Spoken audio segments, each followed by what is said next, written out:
Hello everyone! So today's video is going to be a Q&A that's all about oddities. Over on my community tab I made a post asking people to ask me any oddity related questions that they had and I would answer it in a video. I plan on having this be an ongoing series, so if you missed out on asking a question this time, don't worry, you can ask another one and I will answer it in the next Oddities Q&A. So if you do want to ask a question, you can do so in the comments of this video. Just make sure that you put Oddities Q&A before your questions. That's kind of the format. I thought this seemed like a really fun way of kind of interacting with you guys and having a bit more of a back and forth about oddities and dead stuff, because that seems to be something that people really enjoy on this channel. So I'm just going to get onto the questions and start answering these. So the first one is from Seven the Furry Fuzz Mew Bean Boy. I think I got that right.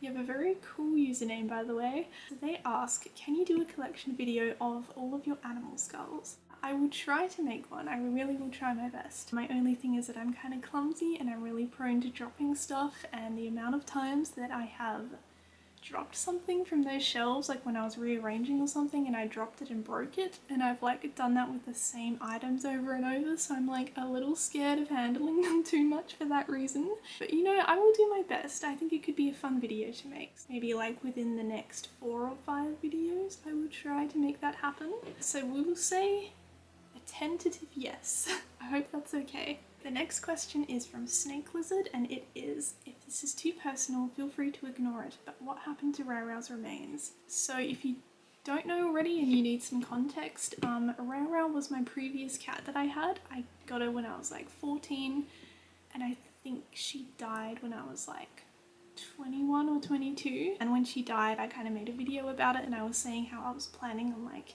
keeping her bones and stuff, and that is still what is happening.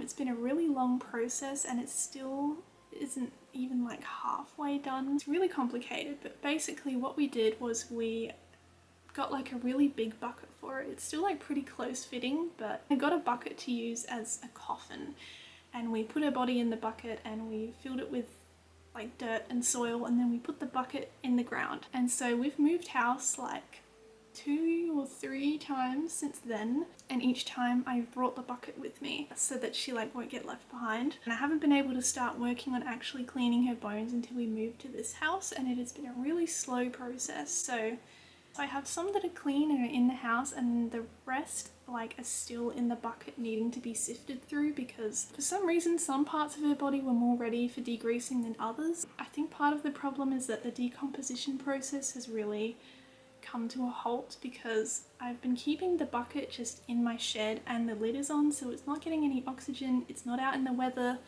bugs and stuff can't really access it, so everything is at a standstill.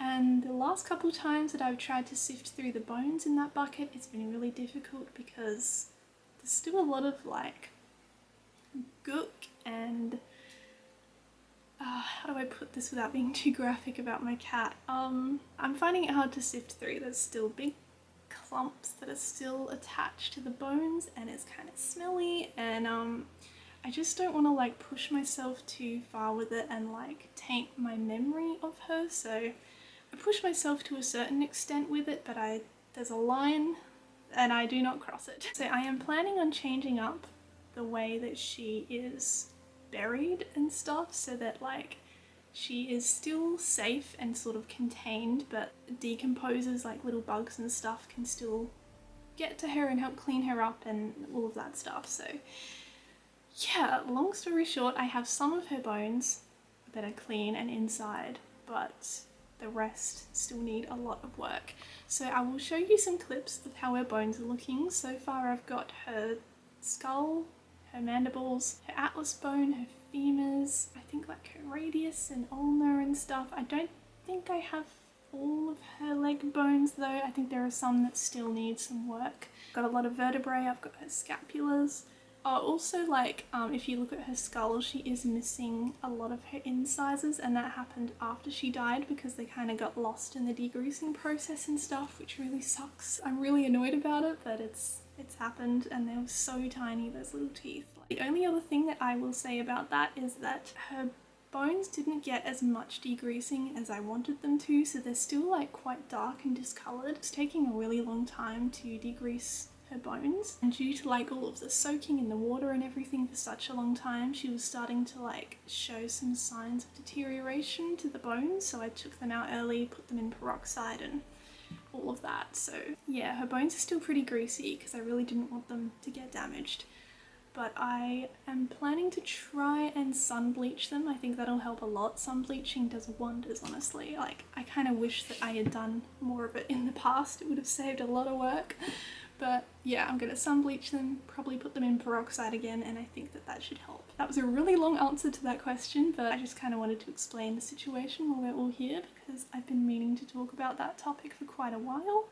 So yeah, thank you for asking me that, and I hope all of that rambling wasn't too much. So that is the status of Rao. Jenna asks, so my question is, how can you keep your wet specimens fresh? Sorry if you talked about this in a video, and thanks. Love this idea for a video.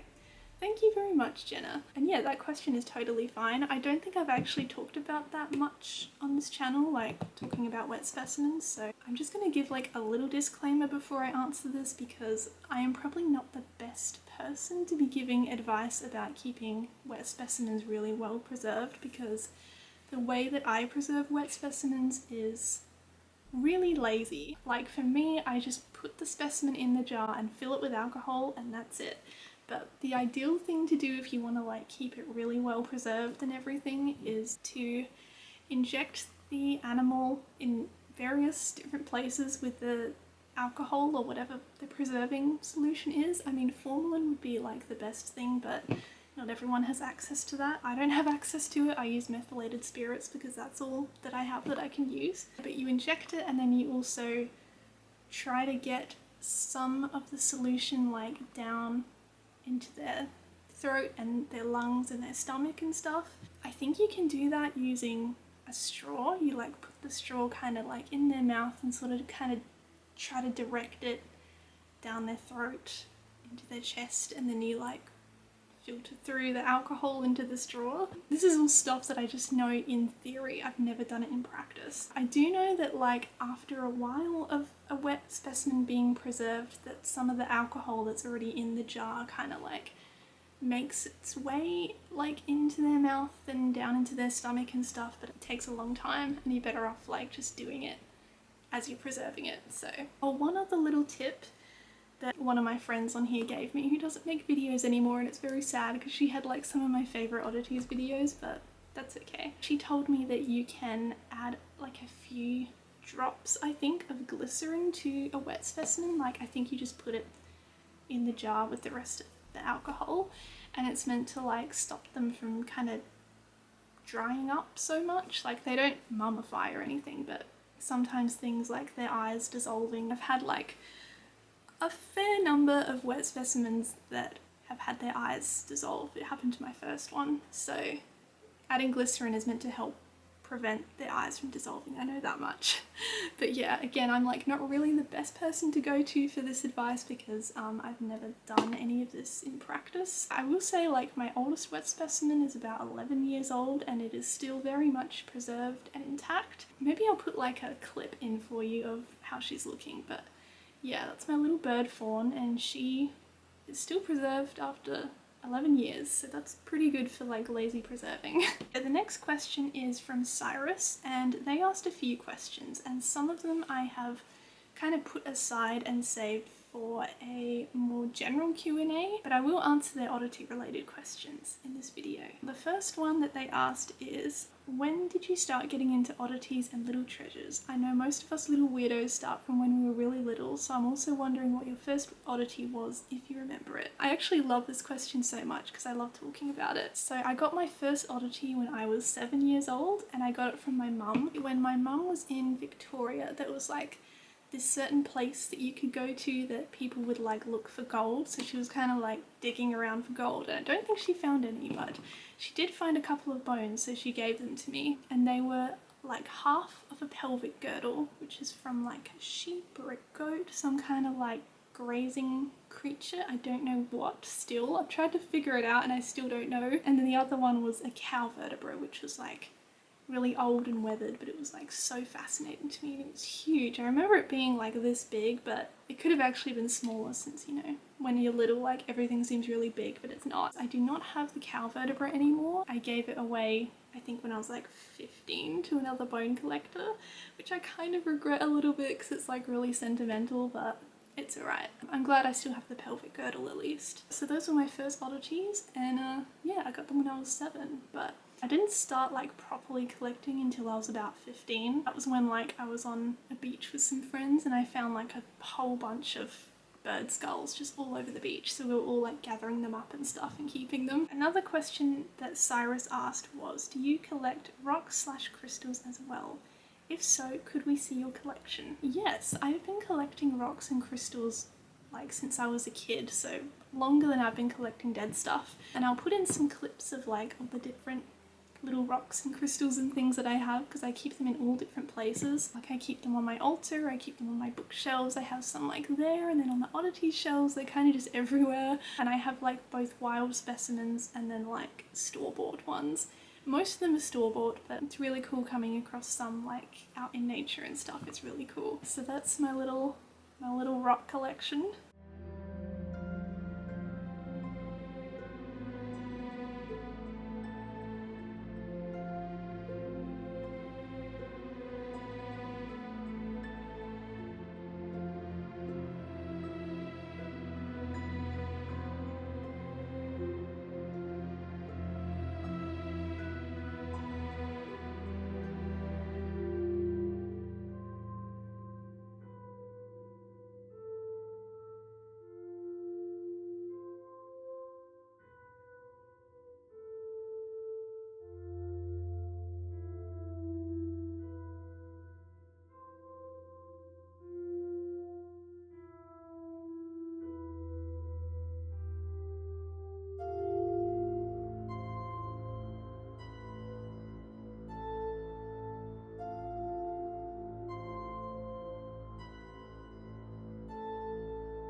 And the last oddities related question that Cyrus asked me was, are there any skulls/bones that you really don't like working with? My boyfriend loves ornithology but doesn't like collecting bird skulls or bones because of how fragile they are. Do you experience this too? Yes, and first of all, your boyfriend is really cool because birds are great. So as for like animals that I generally don't like working with because it's just annoying, would be fish, mice, like small birds like sparrows and honey eaters, and like lizards, even though lizards aren't a bird, but you know, in terms of animals. Fish mainly because they are so greasy and so stinky and they're really difficult to clean. They take absolutely forever and I just hate the whole process. I've never been able to properly clean a fish before. I really only work with fish bones if I've found the bones like and they're already really clean and they're sun bleached and everything, and all I have to do is put them in peroxide. I will work with fish bones in that scenario, but anything else, no, not worth it. I've learnt that lesson way too many times, or I guess you could say I hadn't learned it because I kept trying. As for the other animals that I mentioned, I just find that like usually by the time that they're done degreasing and stuff, they've totally dissolved, like they're not existent anymore in the jar. The jar is empty, it's just full of water and there's no bones left. It's like not a great time. Or they'll just like turn to dust in my hand when I pick them up. It's just, I find it so hard, and like fiddly stuff like that that's really tiny I just find so difficult because I already like drop stuff quite a lot, and so yeah, working with tiny bones like that is really difficult. I will work with their skulls generally if it's something really simple, but that's about it. Small animals like that I prefer to just preserve than keep the bones. I do have a friend that like rearticulated a honey eater skeleton, I think, and I was like so impressed by that because their skeletons and their little tiny bones, they are just so impossibly small. I really don't know how my friend did that. It's really incredible.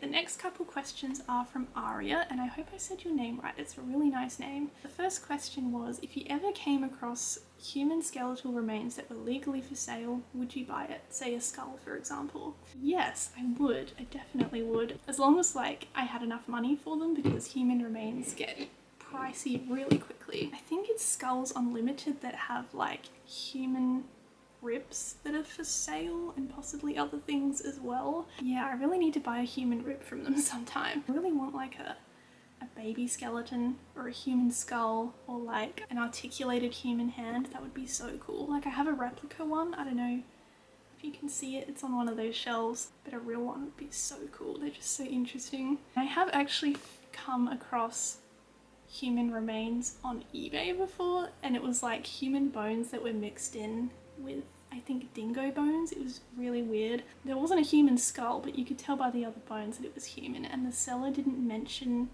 at all anywhere on the listing that those bones were human, and you could tell by like the scapula and the pelvic girdle and the femurs that it was not animal bones. I'm pretty sure you're not allowed to sell human remains on eBay. I mean, I could be wrong, but I'm pretty sure that's what I read. So I did not bid on those, it's safe to say, but yeah, given the opportunity, I would absolutely buy human remains legally. That would be really cool. The next question that Aria asked was, do you have a dream specimen that you wish you could find or own? Yes, I do, but there's nothing exotic about it, I guess, and that is that I really want a taxidermied hare. That is like my big oddity dream milestone piece. Just a taxidermied hare would be really cool, and I've been like looking out for one for years. Like pretty much ever since I started collecting, I've always wanted a hare. And I've got hare bones, but I really want a taxidermied one. Aside from that, I'd also really like a preserved baby possum.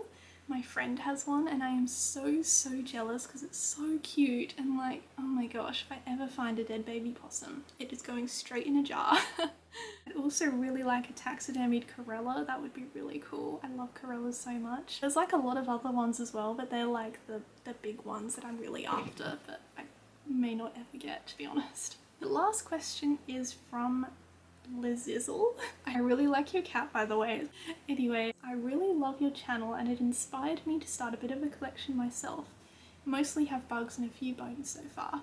That's really awesome. A lot of people actually tell me that, and it really means a lot to me. It's really cool that you've gotten to like discover this and get into the same thing as well. I think that's really great, and I'm really happy for you, and I hope your collection keeps growing. I hope to do wet specimens, but I'm a little intimidated to do it myself. So my question is, have you ever found a specimen or oddity that has made you feel sad and you just decided not to keep? I remember in the past you talked about your cat catching some small critters, but preserving them is giving them a second life in a way. Just wondering if there were any that you just didn't get a good feeling from keeping. I guess there's not really a specific animal that really stands out to me that I felt sad about keeping. I mean, I guess like if an animal died in a really traumatic way and you can really see that like on the body, that would make me really hesitant about preserving it, at least, because I feel like I wouldn't want that to be their last memory, like the last memory that people have of them. But generally, like, I don't know, the more sad the situation is, the more that I want to work with the animal to like restore some of that dignity, I guess. I just feel like they need some love, you know? Generally, there isn't really an animal that I'd say no to because of being sad, but I guess definitely things like if the animal died in an abattoir or like they were hunted or something like that and they're not secondhand, I absolutely will not work with those. I will say that I have in the past. In my really early collecting days, I used to sometimes buy pieces like from the butcher, or like I'd get feeder rats or something, and that is something I really wish that I had never done, and I felt really iffy about it while I was doing it, so I don't know like why I didn't listen to that feeling that I was having. Even now when I look at those specimens, because I still have them, I just get a really bad feeling, which I think makes sense because like they would have lived and died very traumatically. So yeah, I think that would be the main thing where I kind of draw the line. I guess another example would be like I recently came across some little baby birds that were on the footpath. And they were like in pretty good condition when I found them, and then I came back to collect them because I was on my way to somewhere else. They'd been like stepped on and stuff, and they were a bit mangled and things, and I really didn't want to preserve them like that because I didn't want that to be like how they were remembered and like immortalized like that. was just a bit too sad. Stuff like that. I don't know. It's an interesting question. There's so many like different aspects and facets to it. That is all of the questions for this video. So thank you for hanging out with me and talking about dead stuff with me. It's been really fun. And I will definitely be making more of these oddity Q&As in the future. So again, if you want to submit a question for the next one, you can just do so in the comments under this video. But that's it for now. So thank you for watching. I hope you enjoyed and I will see you next time.